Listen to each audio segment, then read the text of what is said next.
چړه دې کله تنگ شي نو دا دوه وظیفې دي، یو تسبیح د الله وایا، د الله حمد و ثنا او د الله صفتونه شروع، بل وکم من الساجدین منځ طرف ته متوجه شبس د الله په عبادت کې مصروف شبس ډایرک په مانځه باندې ادرېږ، یو 2 رکعاته مونځ وکړه، بل ټیم یو 2 رکعاته مونځ وکړه، بل ټیم یو 2 رکعاته مونځ وکړه، د الله لویي او د الله تعریف او د الله ذکر شروع کو مونځ کوه.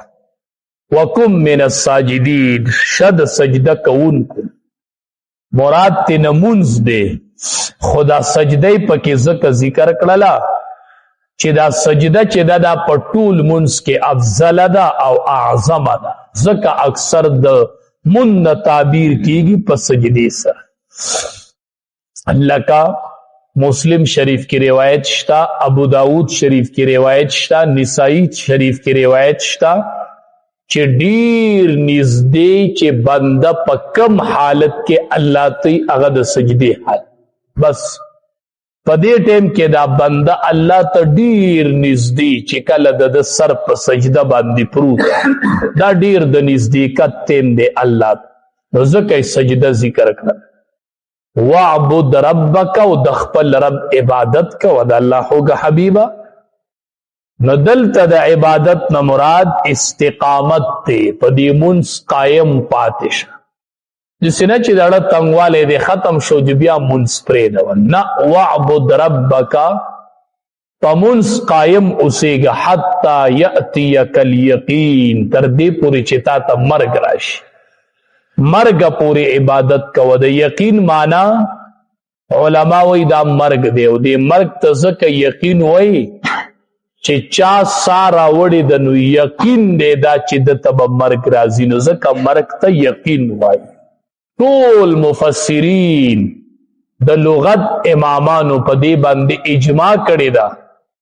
والجمهور على ان المراد بالیقین الموت،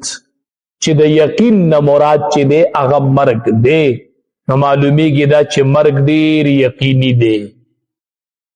شیخ عبدالقادر جیلانی رحمت الله علیه ته یو ورځ شیطان راغی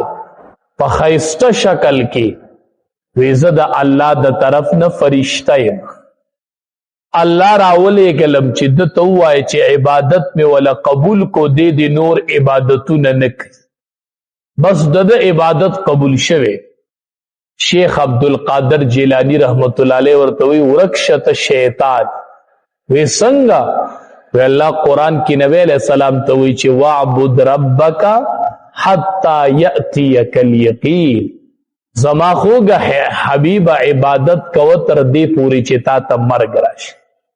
نو نبی علیہ السلام ته د عبادت حکم شوی دی د مرګ پورې، نو زه څوک یم چې ما ته الله اطلاع راولېږله چې ته نور عبادت مه کوه. شیطان ورته وی د علم په وجه رانه دې ځان بچ. عبدالقادر جیلانی رحمت الله علیه ورته وی نه د علم په وجه درنه نه یم بچ شوی، د الله په فضل درنه بچ، دا د الله فضل و، دا زما علم نه و. بیا هم د شیطان خطا کو، دویمه عمله یې پې وکړله چې زه به د علم دته د علم یاد کم نو ده کې به تکبر راشي، او ورته وی په علم نه یم بچ شوی، د الله په فضل بچ، نو د شیطان د وسوسو نه او د ګناهونو نه په علم څوک نشي بچ کېدی، دا د الله په فضل بچ کیږي، د الله په مهربانۍ بچ کیږي. الله دې چې زمونږ د ټولو حفاظت فرمایي. الذین دا هغه کسان یجعلون مع الله چې ګرځوي د الله سره الها آخر معبود بل، فسوف یعلمون پزرد چې دی به پوه شي. ولقد نعلم په تحقیق سره بېشکه مونږه پوهیږو انکا چې بېشکه ته چې یضیق صدرکه تنګیږي سینه ستا بما په هغو خبرو یقولون چې دوی کوي فسبح پس پاکي بیانوه بحمد ربک د حمد د رب ستا وکم من الساجدین او شد سجده کوونکو نه وعبد ربک عبادت کوه د خپل رب حتی یأتیک الیقین در دې پورې چې راشي تا ته